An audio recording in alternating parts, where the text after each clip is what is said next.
പല രാഷ്ട്രീയ പാർട്ടികളും അവർ ജനങ്ങൾക്ക് വേണ്ടി പ്രവർത്തിക്കുന്നു എന്ന് പറയുന്നത് കേൾക്കാറുണ്ടല്ലേ. അത് കേൾക്കുമ്പോൾ മഹത്തായതായി തോന്നാം. പക്ഷേ അതിലൊരു സൂചനയുണ്ട്. That the government is A benevolent care taker.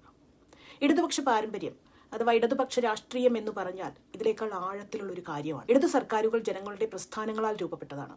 Trade unions, കർഷക സമരങ്ങൾ, സ്റ്റുഡന്റ് മൂവ്മെന്റ്സ്, വിമൻസ് മൂവ്മെന്റ്സ് എന്നിവയിലൂടെ. ഇടതുപക്ഷം ഒരു ചാരിറ്റി പ്രസ്ഥാനമല്ല. അത് ജനങ്ങളാൽ ഉണ്ടാക്കിയെടുത്ത ഒന്നാണ്. ജനങ്ങളുടെ ആവശ്യങ്ങൾ നിറവേറ്റുന്നതിനായി ജനങ്ങൾ തന്നെ രൂപപ്പെടുത്തിയ ഒരു സംവിധാനമാണ്. ജനങ്ങൾക്ക് എന്താണ് വേണ്ടത് എന്നത് യാഥാർത്ഥ്യമാക്കാൻ ജനങ്ങൾ തന്നെ ഉപയോഗിക്കുന്ന ഒരു ടൂളാണ് ഇടതുപക്ഷ സർക്കാരുകൾ. ഉദാഹരണത്തിന് ഒരു ചാരിറ്റി ഹോസ്പിറ്റൽ ഇങ്ങനെയാണ്: we will treat patients because we are generous. എന്നാൽ ഇടതുപക്ഷത്തിന് ജനങ്ങളുടെ പോരാട്ടങ്ങൾ കൊണ്ട് രൂപപ്പെട്ട ഒരു പൊതുജനാരോഗ്യ സംവിധാനം ചാരിറ്റി അല്ല. ആരോഗ്യ പരിചരണം നമ്മൾ ഓരോരുത്തരുടെയും അവകാശമാണ്. ഈ സംവിധാനം രൂപം കൊണ്ടത് തന്നെ ജനങ്ങളുടെ ആവശ്യപ്രകാരമാണ്. ജനങ്ങളുടെ ആവശ്യങ്ങളെ സ്ഥാപനവൽക്കരിക്കുന്നവരാണ് ഇടതുപക്ഷം. കോൺഗ്രസ് സർക്കാരുകൾ പറയും, ഞങ്ങളെ വിശ്വസിക്കൂ, വി വിൽ ടേക്ക് കെയർ. ഇടതുപക്ഷം പറയും, സംഘടിക്കൂ, ആവശ്യപ്പെടൂ, പങ്കാളികളാകൂ, അപ്പോൾ ഞങ്ങൾ നിങ്ങളുടെ ഉപകരണമാകും. അതാണ് ജനങ്ങളെ ഭരിക്കുന്നതും ജനങ്ങൾ നിർമ്മിച്ചതായിരിക്കുന്നതും തമ്മിലുള്ള വ്യത്യാസം.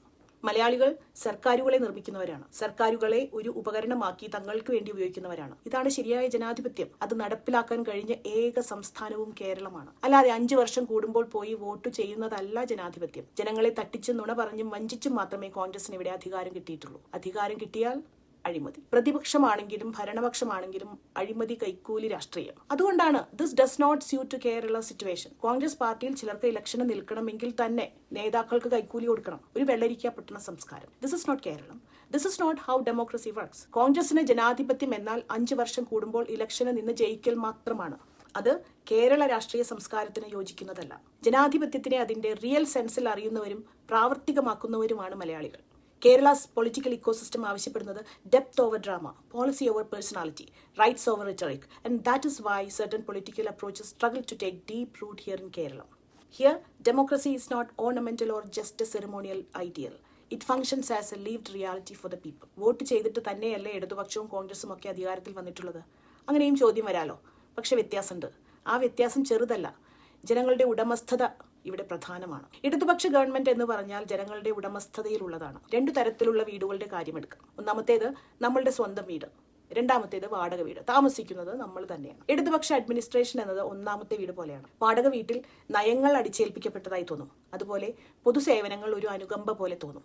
ഇടതു രീതിയിൽ ആശുപത്രികൾ നമ്മുടെ ആശുപത്രികൾ, സ്കൂളുകൾ നമ്മുടെ സ്കൂളുകൾ, നമ്മുടെ തദ്ദേശ സ്ഥാപനങ്ങൾ നമ്മുടെ സ്ഥാപനങ്ങൾ. ഉടമസ്ഥത ആത്മബന്ധം സൃഷ്ടിക്കും. Ownership creates confidence. കേരളത്തിലുള്ളവർ ഈ ഉടമസ്ഥത ബോധമുള്ളവരാണ്. ആരാണ് ഓഫീസിൽ ഇരിക്കുന്നത് എന്നല്ല, ആർക്കാണ് പവർ ഉള്ളത് എന്നാണ് ഇവിടെ പ്രധാനം. ഇടതു മനസ്സുള്ള കേരളത്തിൽ people feel their power. That is the real shift. They are not passive recipients of decisions. They are participants who shape those decisions. അതാണ് കേരളത്തിന്റെ ഇടതു രാഷ്ട്രീയ സ്വഭാവം. അതുപോലെ തന്നെ ഓരോ ഭരണകൂടത്തിനും ഒരു സ്വഭാവമുണ്ട്, പൊളിറ്റിക്കൽ ക്യാരക്ടർ. ജനകേന്ദ്രീകൃത ഭരണകൂടം വ്യത്യസ്തമായി ചിന്തിക്കും. അത് കുടിയേറ്റ തൊഴിലാളികളെ വെറും തൊഴിൽ ശക്തിയായി കാണുന്നില്ല, മനുഷ്യരായി കാണുന്നു. ആരോഗ്യ സംരക്ഷണത്തെ പ്രോഫിറ്റ് ബേസ്ഡ് സർവീസായി കാണുന്നില്ല, ജനങ്ങളുടെ അടിസ്ഥാന അവകാശമായി കാണുന്നു. വിദ്യാഭ്യാസത്തെ വിപണിയുടെ അവസരമായി കാണുന്നില്ല, സാമൂഹിക അടിസ്ഥാനമായി കാണുന്നു. ഈ സ്വാഭാവിക പ്രതികരണം പെട്ടെന്നുണ്ടാകുന്നതല്ല. അത് ഇടതു രാഷ്ട്രീയ സ്വഭാവത്തിൽ നിന്നാണ് രൂപപ്പെടുന്നത്. മറിച്ച് കോൺഗ്രസ് ഇപ്പോൾ പറയുന്നത് കേട്ടില്ലേ, ഫെസിലിറ്റേറ്റർ ആയാൽ മതി എന്ന്. ഇതാണ് ഈ പറയുന്നത് പൊളിറ്റിക്കൽ ക്യാരക്ടേഴ്സ് മാറ്റേഴ്സ്. കോൺഗ്രസ് പാർട്ടിയും ഇടതു പാർട്ടിയും ഫോം ചെയ്തത് എങ്ങനെയാണ് എന്നത് ഇതിൽ വലിയ പ്രാധാന്യമുണ്ട്. ബ്രിട്ടീഷ് ഭരണത്തിൽ അധികാരം നഷ്ടപ്പെട്ട ചില പ്രിവിലേജ്ഡ് വിഭാഗങ്ങൾ ചേർന്നാണ് കോൺഗ്രസ് പാർട്ടി ആദ്യം രൂപം കൊണ്ടത്. പിന്നീട് ഭരണം കിട്ടാൻ വേണ്ടിയും നിലനിൽപ്പിന് വേണ്ടിയും ജനങ്ങളെ ഉപയോഗിക്കുകയാണ് ഉണ്ടായത്. ഇവിടെ ഇടതു പ്രസ്ഥാനം നേരിട്ട് ജനങ്ങളുടെ പോരാട്ടങ്ങളിൽ നിന്നാണ് ഉയർന്നത്.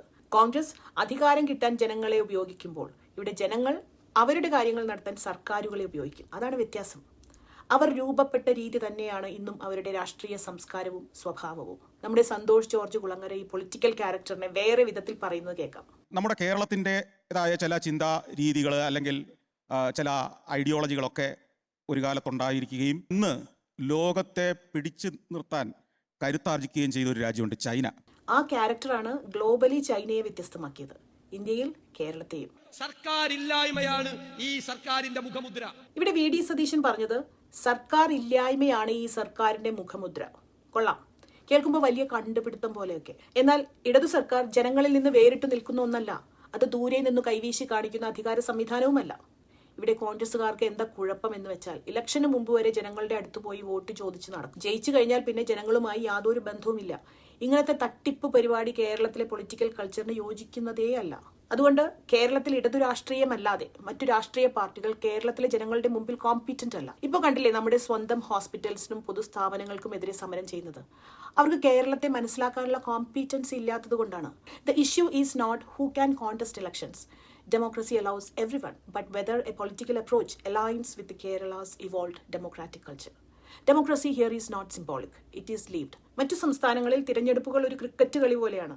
ഉദാഹരണത്തിന് കോൺഗ്രസ്, BJP പോലുള്ള വലതുപക്ഷ പാർട്ടികൾ ഇലക്ഷനിൽ മത്സരിക്കും. Supporters behave like fans. The goal is simple, winning the match. ജയിച്ചു കഴിഞ്ഞാൽ ജനങ്ങളൊക്കെ വീട്ടിലേക്ക് പോകും. കളിയിൽ ജയിച്ചവർ ആഘോഷിച്ച് നടക്കും. അതുപോലെ തെരഞ്ഞെടുപ്പിൽ ജയിച്ചു കഴിഞ്ഞാൽ മുകളിൽ നേതാക്കൾ, താഴെ ആളുകൾ, അത്രയേ ഉള്ളൂ. എന്നാൽ കേരളത്തിന്റെ സംസ്കാരം ഒരു സ്റ്റേഡിയം പോലെ പ്രവർത്തിക്കുന്നില്ല. ഇടതുപക്ഷാധിഷ്ഠിത സർക്കാർ അധികാരത്തിൽ വരുമ്പോൾ അതൊരു ഭരണാധികാരിയായല്ല, സർക്കാർ സമൂഹത്തിന്റെ കൈകളിലെ ഒരു ഉപകരണമായി മാറുന്നു. This is not accidental. This is the result of a political culture that encourages organised participation, not passive loyalty. വലതുപക്ഷം അഴിമതിക്കാരാണ്. അവരുടെ നിലനിൽപ്പ് തന്നെ അഴിമതി നിറഞ്ഞതാണ്.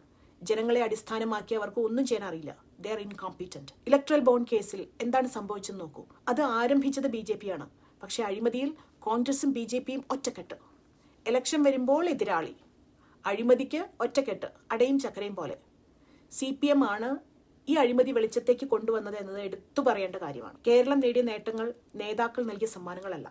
അവ ജനകീയ പ്രക്ഷോഭങ്ങളുടെയും ഘടനാപരമായ പരിഷ്കാരങ്ങളുടെയും ഫലമായി ഉണ്ടായതാണ്. ഇടതു നയങ്ങൾ സമരങ്ങളെ സ്ഥാപനങ്ങളാക്കി മാറ്റിയ ചരിത്രമാണ് കേരളത്തിനുള്ളത്.